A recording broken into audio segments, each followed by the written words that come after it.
প্রণয়ের বিলাসী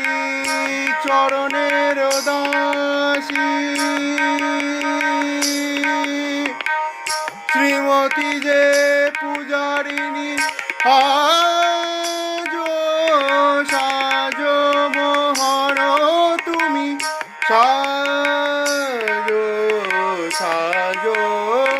মোহন তুমি সাজো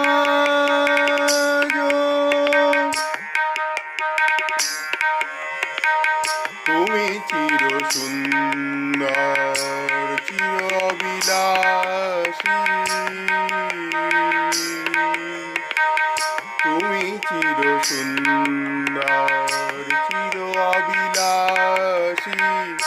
মাথে শিখি পাখা হাতে লয়ে বাঁশি